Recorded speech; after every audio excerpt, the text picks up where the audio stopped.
안녕하세요. 요새 가장 불안한 뉴스가 하나가 있습니다. 워렌 버핏이 분명히 2021년 4분기 주주서원에서 자신의 가슴을 뛰게 하는 기업이 없다라고 얘기를 했거든요. 그런데 그렇게 발표하고 나서부터 갑자기 엄청나게 적극적으로 사들이는 기업이 하나가 있습니다. 그게 바로 여기 나와 있는 옥시덴탈 페트롤리움이라는 기업인데요. 이유가 뭘까 생각을 해보면 하나밖에 없죠. 유가가 앞으로 더 오를 것 같기 때문입니다. 유가와 미국 에너지 기업과 이제 비교를 한번 해보면 CL1 요게 이제 유가예요.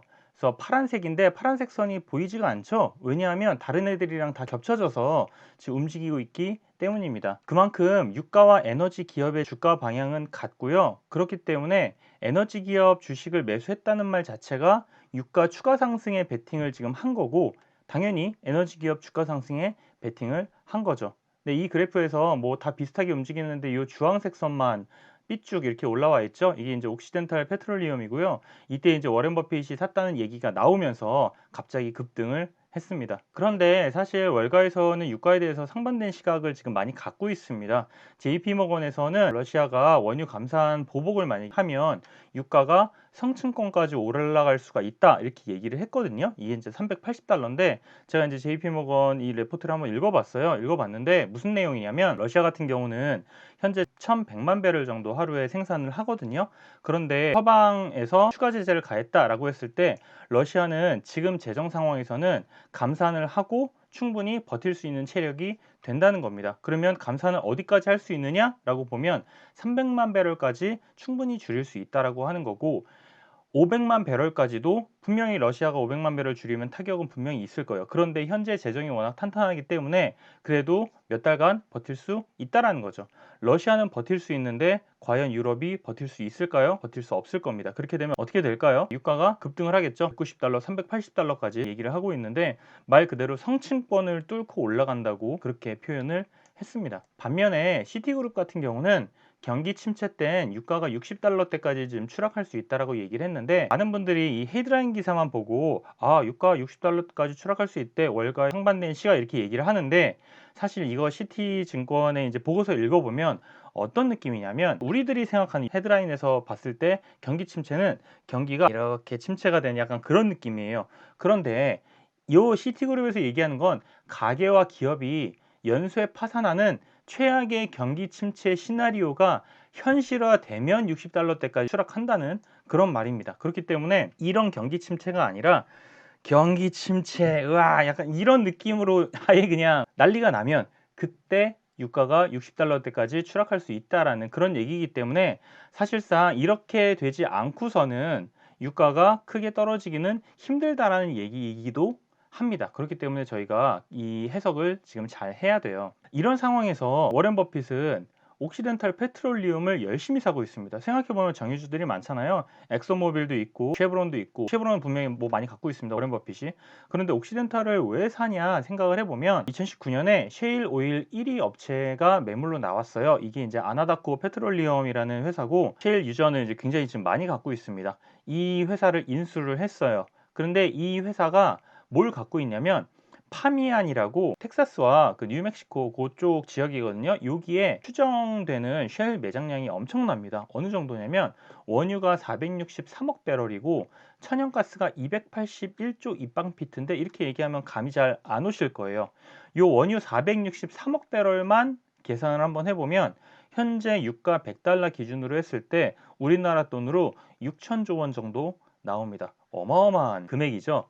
이 정도가 추정 매장량이 있는 거예요. 이게 그냥 딴 데서 한 건 아니고 미국 정부에서 2015년에 한번 조사를 하고 그리고 2019년에 다시 조사를 했는데, 보니까 2015년에 조사한 거에 거의 2배 정도의 매장량이 매장된 걸로 이제 추정이 되는 거죠. 엄청납니다. 만약에 지금은 이제 유가가 많이 높은 수준인데 100달러가 아니라 한 50달러 정도 된다고 치고, 그리고 원유 뭐 천연가스 이런 것들도 추정 매장량이 이 정도 됐지만 알고 보니까 채굴하기도 좀 힘든 그런 원유들도 있을 수 있고 하니까 그런 것들 다 제외하고 나중에 보니까 10분의 1밖에 없어 라고 가정을 한번 해볼게요. 그러면 지금 아까 6천조 원 정도의 가치라고 했잖아요. 그게 지금 100달러에서 유가가 50달러면 절반이죠. 그러면 6천조 원에서 3천조 원이 되는 거죠. 근데 매장량이 10분의 1밖에 없어. 그러면 3천조 원에서 10분의 1이니까 300조 원이죠. 네.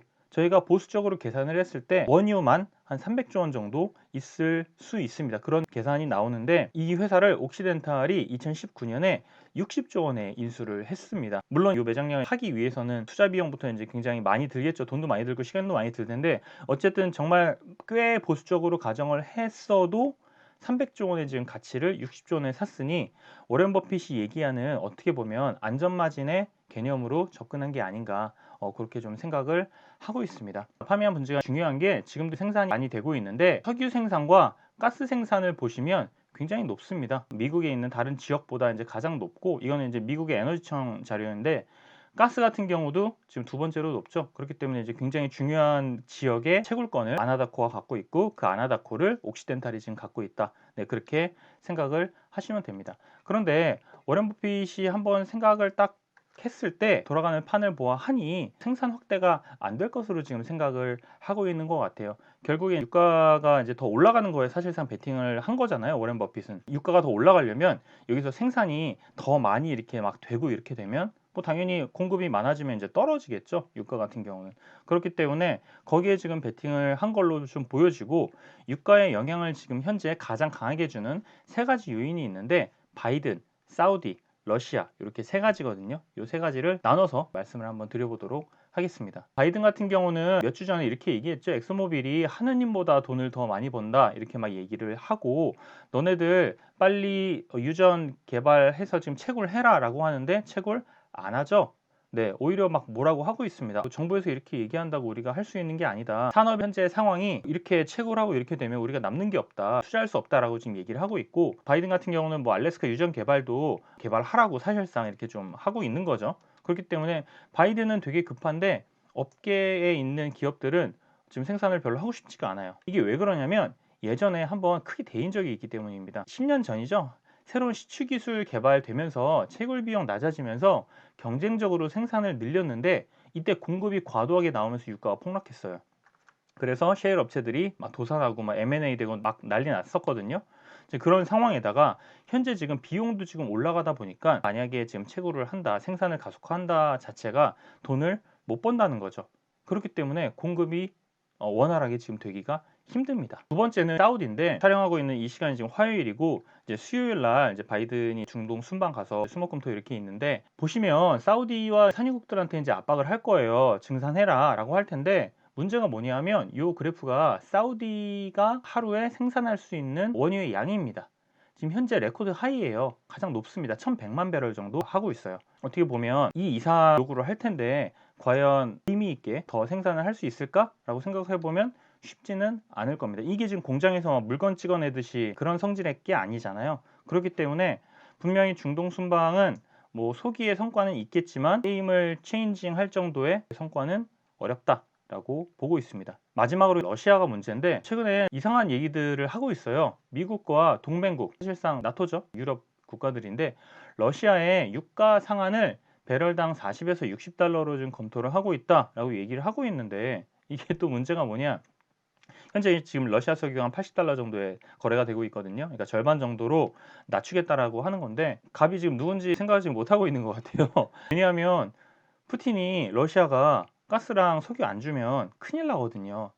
아니나 다를까 푸틴이 또 얘기를 했습니다. 추가적인 제재 정책은 국제 에너지 시장에서 재앙적인 결과를 초래할 것 네, 이렇게 지금 얘기했잖아요. 그래서 실수를 저지르게 되면 단 이틀 만에 바로잡을 수 없겠다라고 얘기를 하는 겁니다. 이게 지금 JP 모건 그 아까 앞에서 말씀드린 그 보고서에서 가장 우려를 하는 거예요. 만약에 서방에서 이런 막 유가 상한 막 선 정하고 이렇게 해서 러시아가 보복을 했을 때 어디까지 보복을 할 수 있느냐라고 보면 300만 배럴, 500만 배럴 이렇게 보복을 할 수 있다는 거죠.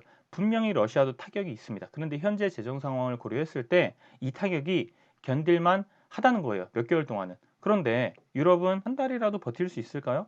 전 힘들다고 봅니다. 그렇다고 사우디한테 증산 좀 해줘라고 얘기할 수 있을까요?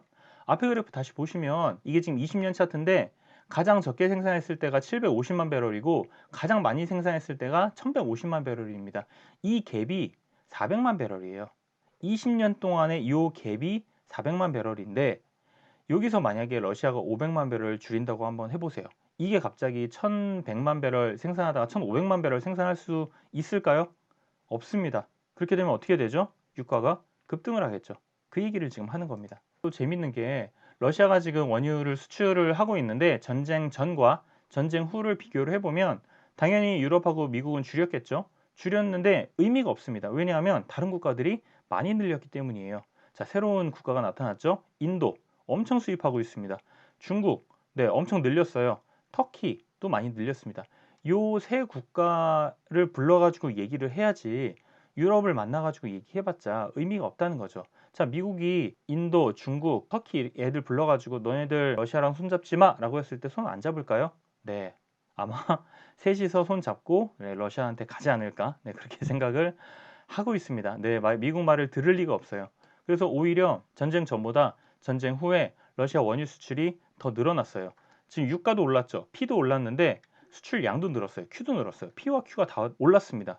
그런데 비용은 한정돼 있죠. 그렇기 때문에 마진이 엄청나게 늘었을 겁니다. 그래서 버핏이 옥시덴탈을 지금 열심히 사고 있는데 작년에는 없었는데 올해 한 2월부터 사기 시작했고 3월에도 사고 5월에도 사고 6월, 7월에도 여러 번 나눠 갖고 샀습니다.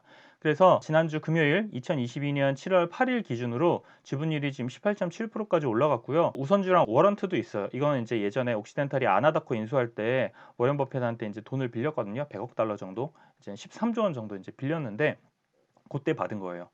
그거를 포함을 하게 되면 거의 한 지분율이 한 25%가 넘어갈 겁니다. 엄청나게 높죠. 매수 단가가 불안하게도 50에서 55달러로 지금 가격이랑 그렇게 크게 차이가 안 나요. 이 말이 뭐냐 하면 훨씬 더 높은 지금 주가 수준을 생각을 하고 지금 열심히 적극적으로 투자를 하고 있다는 거죠. 이렇게 적극적으로 갑자기 투자를 열심히 해서 현재 버크셔 해서웨이 포트폴리오에 상위 8위까지 지금 올라온 상황입니다. 그러면 이런 기업에 그냥 투자를 하면 되냐라고 생각을 해보면 쉽지는 않아요. 이게 왜냐하면 옥시덴탈을 만약에 매수를 한다는 거, 버핏을 보고 매수한다는 것 자체가 그냥 워렌 버핏 보고 기도하는 거예요. 아, 네, 형님만 믿습니다. 이렇게 얘기를 하는 건데 이러기에는 리스크가 큽니다. 뭐가 있냐면 전쟁이 갑자기 종결되거나 아니면 미국 정부가 갑자기 이제 원유 증산하도록 독려하는 정책을 발표한 거예요. 오케이, 너네들 지금 정책적으로 도움 달라고 했지? 내가 도움 줄 테니까 이제 생산 열심히 해. 라고 해버리면 그날 아마 유가가 꽤 빠질 거예요. 뭐 옥시덴탈도 당연히 빠지겠죠. 유가랑 연동돼 갖고 움직이니까. 그럴 수 있습니다. 그렇기 때문에 에너지 가격이 만약에 뭐 하락했다. 뭐 인플레이션 진정 시그널이죠. 금리 인상 속도 조절 시그널이니까 증시 반등 시그널이기도 합니다.